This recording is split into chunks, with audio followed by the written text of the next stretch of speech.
The episode opens by immediately resolving last week's terrifying cliffhanger. After ending episode 5, with Rue seemingly moments away from a brutal death, episode 6 reveals that Alamo ultimately spares her life. But even though she survives physically, she is far from safe. In many ways, the danger around her becomes even worse, because now she owes Alamo, and that debt could cost her everything. The cold open focuses entirely on Alamo, giving viewers a detailed look at the experiences that shaped him into such a ruthless and emotionally detached man.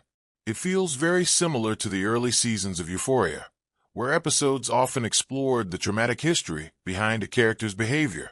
Rue narrates the story as we see a young Alamo growing up with his mother during the 1970s. His mother is stylish, manipulative, and constantly searching for security.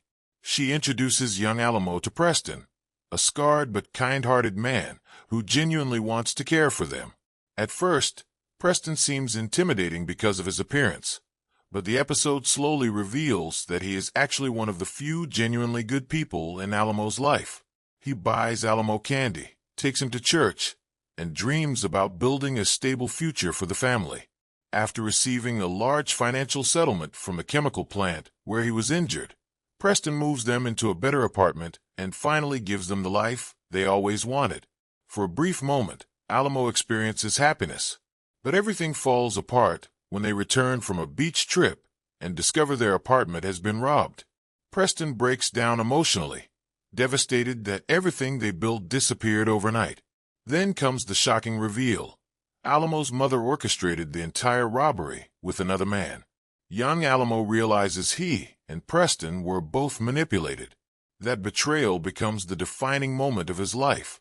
He learns that trust leads to pain, vulnerability leads to humiliation, and survival means staying emotionally cold. By the end of the flashback, Alamo silently promises himself that nobody will ever fool him again. The backstory does not excuse his violent behavior, but it explains why he views relationships as transactions and why control matters so much to him. Back in the present timeline, Rue tries to process the fact that she narrowly escaped death. The experience clearly changes her mentally. Throughout the episode, Zendaya plays Rue with an unusual sense of calmness, almost like someone who has already accepted that her fate may be unavoidable. Alamo gives Rue a dangerous mission.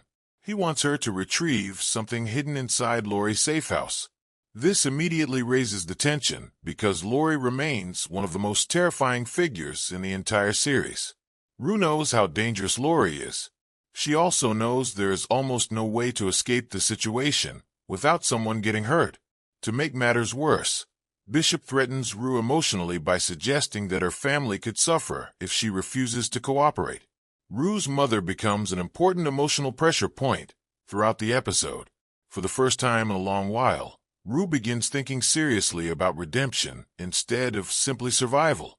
While Rue deals with life-and-death problems, Cassie enters a completely different world. Cassie starts working on the fictional television series LA Nights, and for a moment, it feels like she might finally be receiving the validation she has desperately chased for years. Sydney Sweeney gives Cassie a strange mix of confidence and fragility throughout the episode.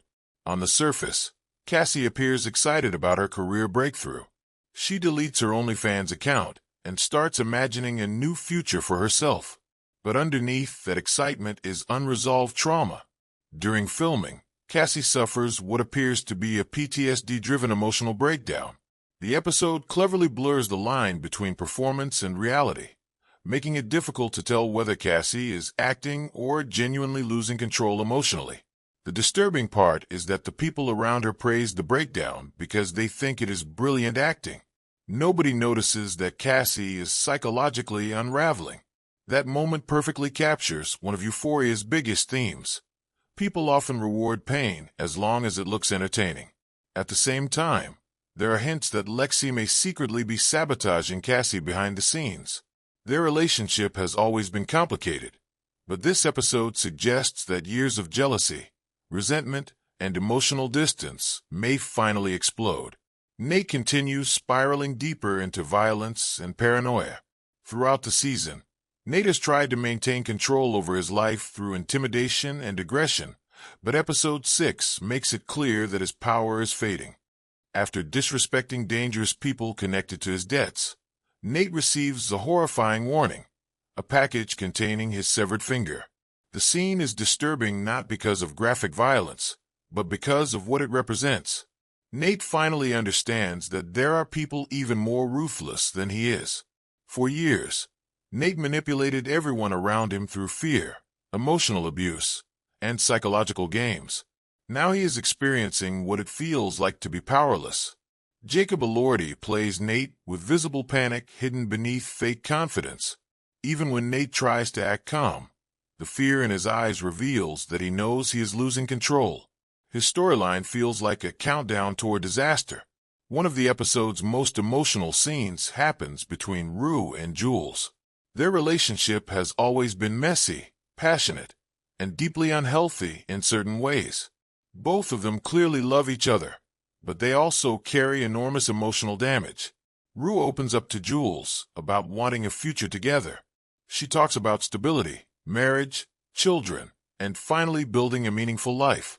For a moment, it almost sounds hopeful, but Jules reacts differently than Rue expects. Instead of embracing the fantasy, Jules admits that their recent intimacy may have been a mistake. She refuses to become the sole reason for Rue's recovery or survival. That rejection devastates Rue. The argument quickly becomes cruel and personal.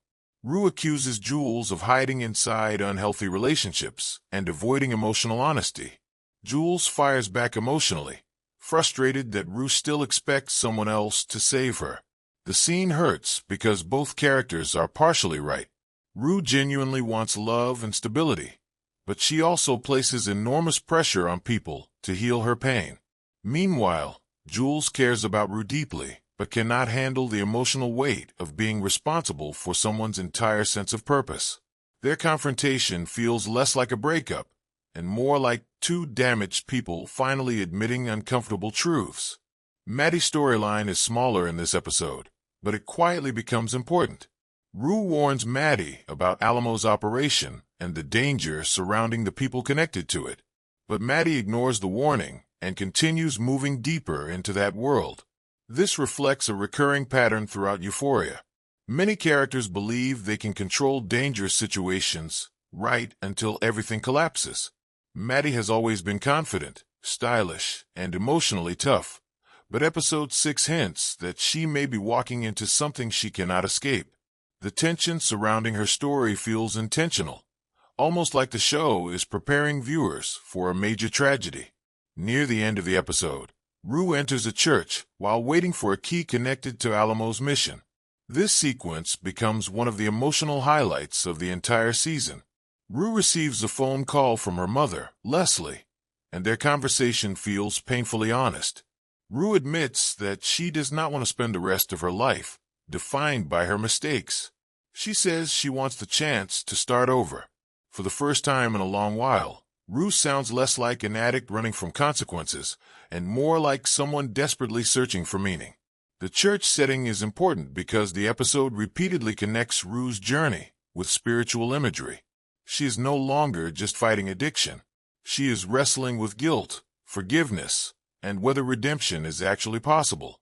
Zendaya's performance in this scene is incredible because she plays Rue with complete emotional exhaustion. There's no manipulation or sarcasm left.